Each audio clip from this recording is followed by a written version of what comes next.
Hello. Let me firstly apologize if my voice sounds odd. I am still in the throes of a very intense flu. I got sick on Halloween. You might have seen my October favorites, in which I even said in that video I'm feeling a little unwell.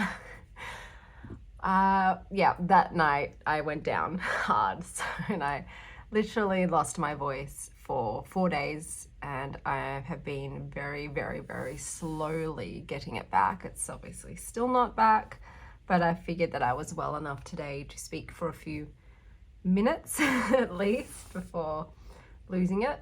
So let's have a look at the decks I used this week. I'll begin with the tarot, and the tarot that I used is the Alchemists Tarot. So this is the guidebook. It's full color, it's glossy, it has a ton of information. So not only about tarot, there's also information about astrology, there's information about alchemy, chakras. It's amazing. I can't speak highly of it enough. It's so in-depth. I think there's numerology as well, if I recall correctly. Frequencies and binaural beats, different brain waves. It's chock-a-block, fantastic, highly recommend. There's spreads and so much information. So with the major arcana, you've got the arcana, you've got the alchemical element, the ruling sign.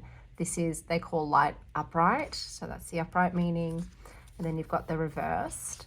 And then for minor arcana, it's the same. So, except they only have the astrology sign. So that is the guidebook, which, like I said, is amazing. Very well done. These are the cards. So these are the backs. I'm not really a fan of the backs. I don't think that they match this deck. It's just very odd that they went for this geometrical pattern when the deck is so whimsical. It's edged in a matte gold, which is lovely. The cardstock is a very thick, it's like that really thick sort of satin cardstock. The imagery, it's sort of photo collage, sorry. So there'll be realistic photos and they're sort of transposed on this very fantastical background. Some cards are pippish, so there is an inconsistency in the artwork. Like this card, for instance, just doesn't, it's not really 10 of Pentacles to me, especially when you've got the other cards that are so whimsical. This is also sort of more of a pippish one, but yeah, like look at this 8 of Pentacles. So why is 8 of Pentacles that? The 10 of Pentacles is just a rose with some coins. So that is sort of frustrating to me, that there's just that inconsistency. It's like, did they just want to get it finished, and whatever cards they didn't finish, they just pipped them? Because like the rest of them, see another one that's very pippish. The rest of the cards are just so elaborate, and it's got a sort of, it does remind me of the moon, what's it called? The Moonchild Tarot. There is a similarity in sort of aesthetics, in energy. I just couldn't connect to the Moonchild Tarot though, whereas this one I did. So this one, it does have some sort of Egypt vibes to it, but not really. It's very sort of got a nature element to it. Very female centric. I think the males are only in as like kings and like are only in the courts. I don't think there's any male representation in the other cards. So it is quite feminine. It has sort of mystical energy. Oh, I don't like this Lover's card. I just don't like it. I'm not into it. Just a bit too sort of cheesy romance novel cover to me, whereas the other one has sort of, there's like a quiet fierceness to it. I love the Hierophant in this one. It's normally a card I don't like, but I'm liking that one. See, this one has a sort of Egypt vibe for the Judgment. I love that Death card. I think, yeah, there's some of the cards have been renamed in terms of the major arcana, but yeah, I wanted sort of this sort of like feminine, ethereal deck. Like I said, I thought I was going to get it in the Moonchild, but I did not. So this has definitely filled that niche for me. The guidebook, like I said, is amazing. I love the guidebook. As a whole, have I connected a lot to it? I love that card as well.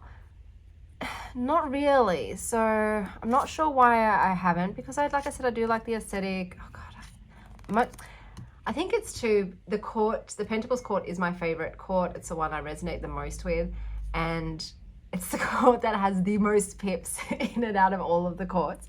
So I think it just irks me. Look, and some of the kings I'm just not into. That dude's fine. Whereas all the women are fabulous.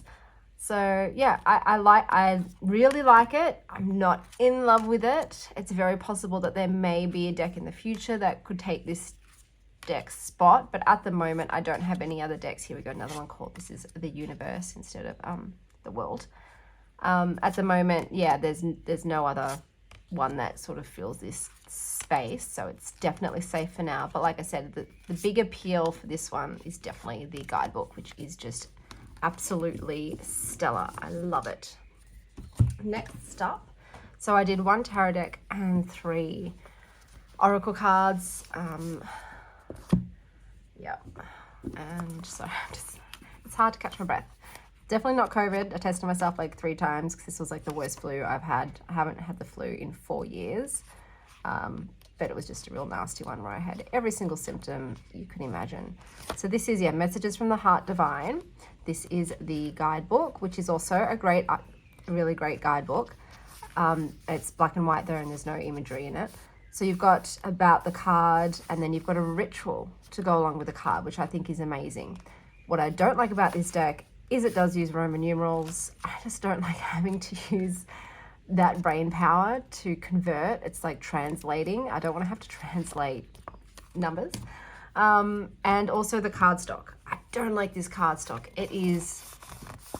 It's like a chalky paper. It just gives me the heebie-jeebies. I don't know. There's nothing else I've ever used. I edged mine in a light pink. I love the backs. I think they're beautiful. And it's quite large. I would have loved this a little bit smaller just because I struggle with large cards. But yeah, the cardstock, I don't like it. It's my least favorite out of every cardstock I've ever tried. And which sucks because I think if it was a more pleasing cardstock, I would love the ever-loving crap out of this deck. It's just so different. The keywords or the sentences or the topics are really different compared to other things that I have. It's very, I actually really love the artwork. I think it's stunning. It's definitely up my alley. It's very yin, very feminine. And it just, the write-ups are amazing. I really like sink into them and read them and sit with it afterwards. Sometimes I do the rituals. Sometimes I do not. It depends what mood I'm in. But like I said, I love everything except I could even deal with the Roman numerals. It's something I can deal with. Just the feel of it. I would get it out so often if it wasn't for the feel. So it's really hard. It's like one of those ones I'm like, do I get rid of it? I'm like, no, because I love the imagery. I love the messages it brings. There's definitely like a spirituality to it as well, connection to like the divine feminine, a sort of goddess vibe to it as well. It's definitely got light and shadow. It's got depth. I think that's the word I'm looking for. It has depth. And yeah, I really adore like the wild womanness of it, like the cosmic queen vibe, the, you know, star child qualities. I think it's lovely. So I'm definitely keeping it. I'm this close to just scanning it onto my computer and getting it printed, you know, in a nicer cardstock, but then I'm like, I'm sure that violates some sort of copyright. I'm intending to sell it, but still, I just wish it was, yeah, different cardstock and a bit smaller. Next up, we've got the Threads of Fate Lumen Edition. So this is the guidebook. It's got gold foiling on the front. I think that's beautiful. That's the back. It's got these beautiful pastel colors. You do have to continue to reference the index for this because it's not numerical order and it's not numbered on the card. So that is something that I find annoying, having to go to the index. There's just a little bit in terms of spreads and information, not much. And then you get into the cards. They're split into elements, and each element sort of has its keywords there. And then you've got the title, about the card. This one also has an exercise. And then you've got an animal, a plant, and a crystal association. So the energies that they believe resonate with this card and all their meanings. So that's mostly for the first 4 elements. But then when you get to the ether, they don't have the associations. It's just about that particular card. But it is well written. There's a lot of information and it is well done. It's glossy cardstock, in case I didn't say that. And then we've got the backs. These backs are so pretty. So I did a video called Baby Got Back, Baby Got Back decks, where I talk about all the decks whose behinds I find interesting. And this is definitely way up there. I just think it's stunning with the foiling and the beautiful pastel background. And we've got the gold matte edging, which is my favorite type of edging when it's that matte. It just wears really well. It feels nice. It looks nice. It's my favorite type of edging. Now these cards are perhaps my favorite of all time. Everything about the color palette, the gold foiling, they've got like a holographic nature to them. The backgrounds are stunning. I adore the way this deck looks visually. I think it's absolutely breathtaking. The cardstock is that thicker satin feel cardstock. It's very smooth. It's also got the holographic coating on it. You've got the title too on the card. And I love the imagery. I actually do like the artwork that is on the card. I love it. I love it, love, love, love, love, love, love, love, love, love. But working with it, I find sometimes it's hard for me to connect. And I don't know why. It's one of those frustrating things where I love absolutely everything about the deck. I love the subject theme, the write-ups, the quality, the aesthetics, the size. It's like that perfect size. I love this size. But yeah, for some reason, sometimes I get a good reading and then sometimes it's just flat. I don't understand.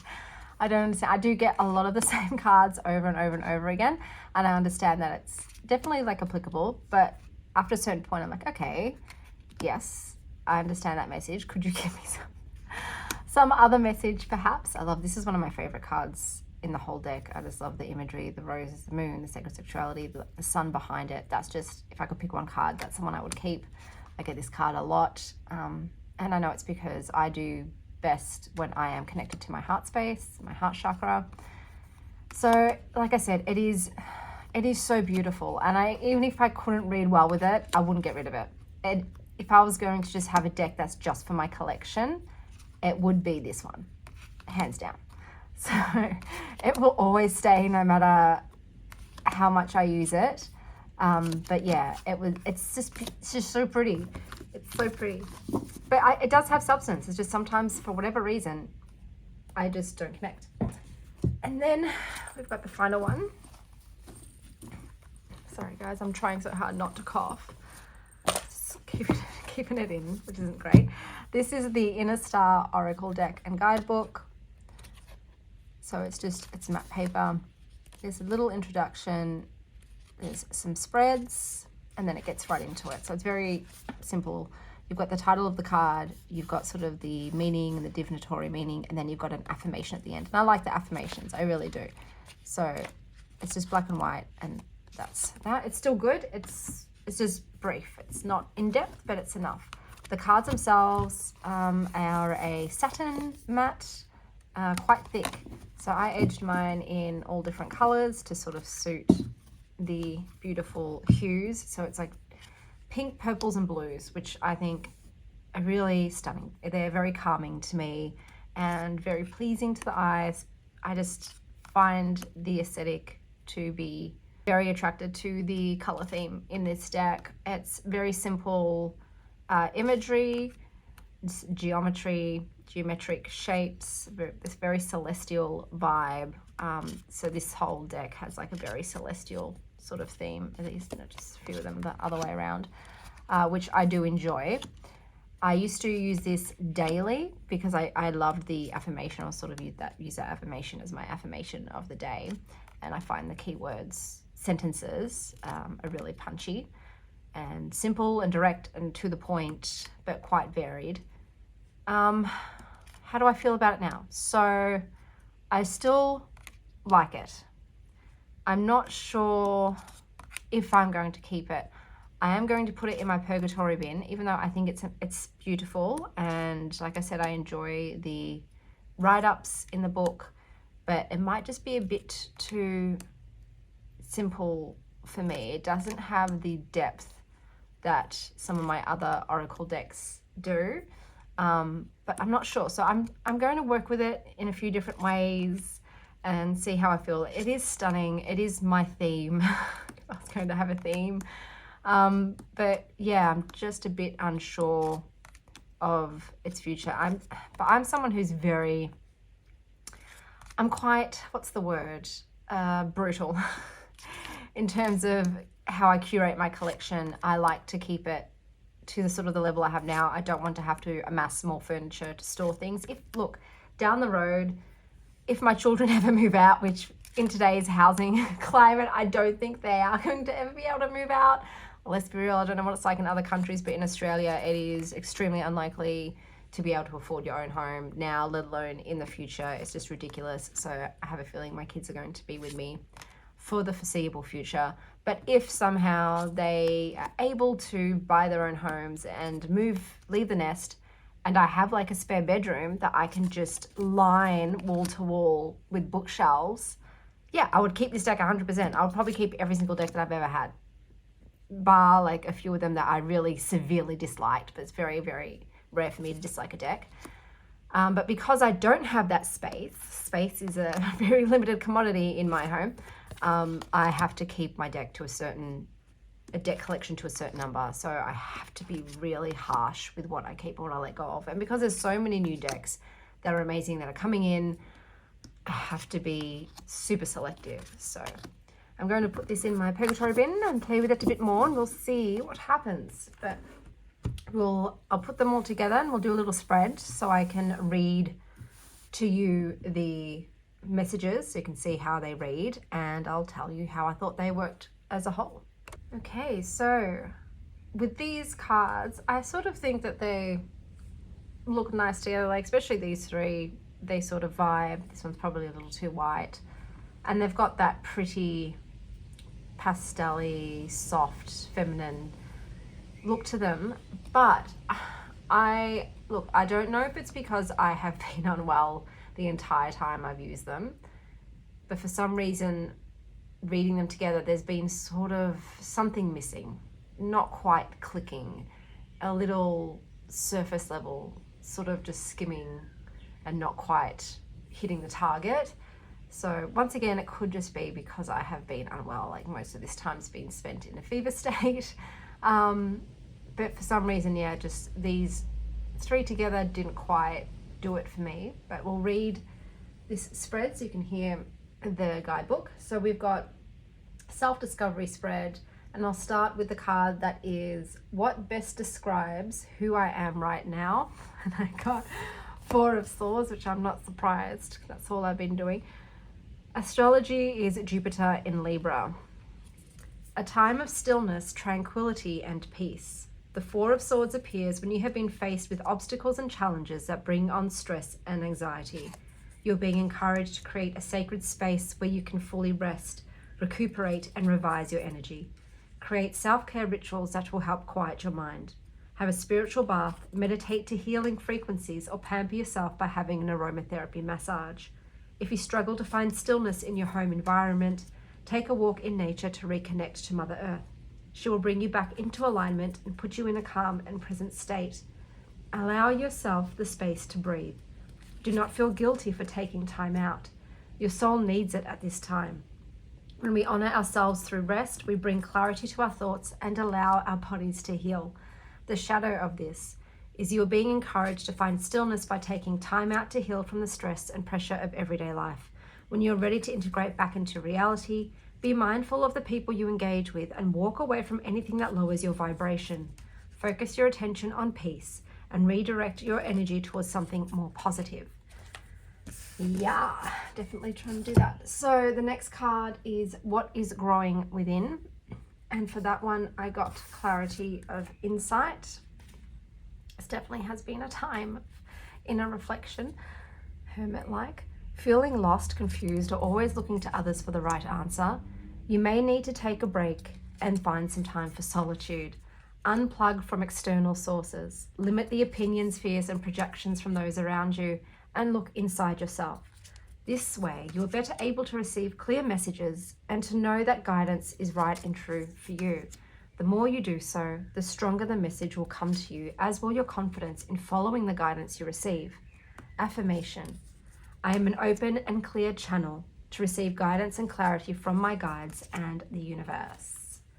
I will say that when I'm ill is when I have the most, I'd say, prolific dreams, very intense. I remember them all. I feel like the deeper meaning or the message within it. As much as I don't like being sick, I do get a lot from it. It's a time when I really sit with myself. I heal a lot of things. It's a very pattern breaking for me. It definitely takes me out of being in auto mode, and I stop and just everything. It's like a tower moment. Everything collapses and I'm like, all right, when it's over, I build myself back up differently. So it was a long time coming, to be honest. I have been go.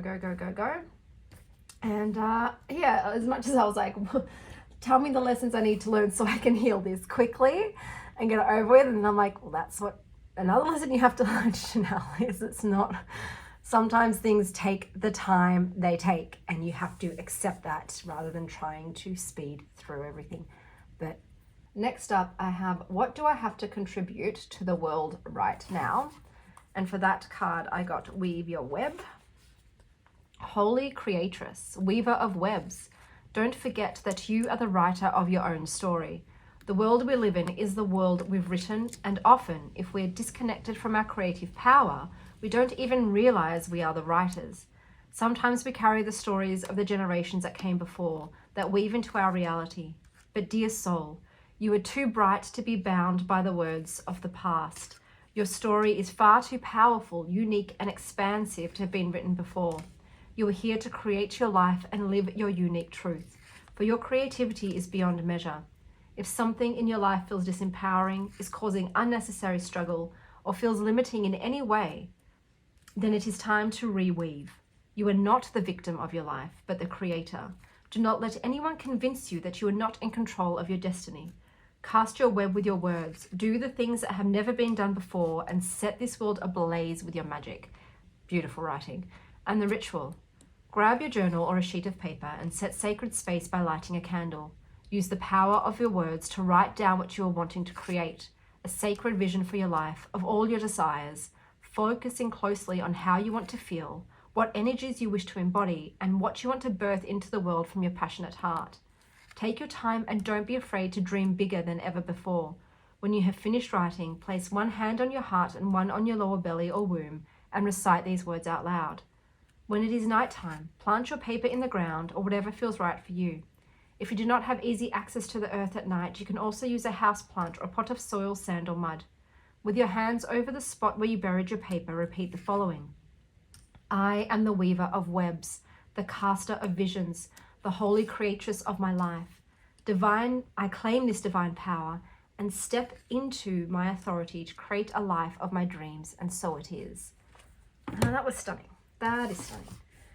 And then, to be honest, this is reading well for me today. I didn't get as clear readings as this. I can definitely see the messages and the theme and the interconnectedness of them. So I'm a bit like shook. I'm like, why weren't you reading like this for me before? But once again, I was not in a well state and my mind was very clouded and foggy. So perhaps I just wasn't seeing what I needed to see. And then for the final position, what newness is emerging? I have transmute. I just need to look that up. Got it. I love this card too. I love bees. Transmute. Within you lies the ability to take dense energy and turn it into a lighter and higher vibration. You can do this in response to constricting situations, difficult relationships, or blockages within your internal landscape. Sometimes we do not need to consciously work at the issue, but simply have the intention of doing so. This card is an invitation to identifying that which needs to shift and creating a sacred container for what you want to transmute. The Scarab. Like all beetles, the scarab goes through a metamorphosis, which is often associated with rebirth. However, the scarab's magic also lies in its egg-laying ritual. The scarab will take a piece of dung and roll it east to west, eventually laying eggs within the dung. After a month, it rolls the dung into water to soften it, and the eggs can finally hatch. The scarab invites you to look at the world, even that which seems mundane and dung-like, as an opportunity for alchemy and rebirth. Lady's Mantle. Morning dew has always been revered as a magical substance. So when ancient alchemists saw how Lady's Mantle held morning dew on her petals and leaves, they named her Alchemilla. Sometimes we know a truth but are unable to fully grasp and integrate it. This is where Lady's Mantle shines. Call upon her when you need some transmuting, that which you know into something you can embody. Moldavite. There is a lot of mystery surrounding Moldavite, as we are not sure exactly how it comes to be beyond the fact it comes from space. The strongest theory is that it came from the impact of a giant meteor about 14 million years ago. Because of this, Moldavite brings about quick transformations and shifts, helpful for when you know something needs to be shifted but you are unsure of how. Moldavite brings the mysterious power of the ethers. Use Moldavite as an ally when you're feeling stuck and need help shifting out of it. Yep, okay, that was a much better reading than I've had previously. I've eaten my words today. You've made me eat my words cards. But yeah, there's nothing like just changing your opinion halfway through a filming. But yeah, this was a good reading. And I know I'm putting these cards in the Purgatory bin, but I have a feeling I'm going to keep both of them. But we'll see how we go. I'm going to do a video later on once I've gone through my entire collection and go through all my Purgatory bin ones and see what I will be keeping and what I'll be moving on.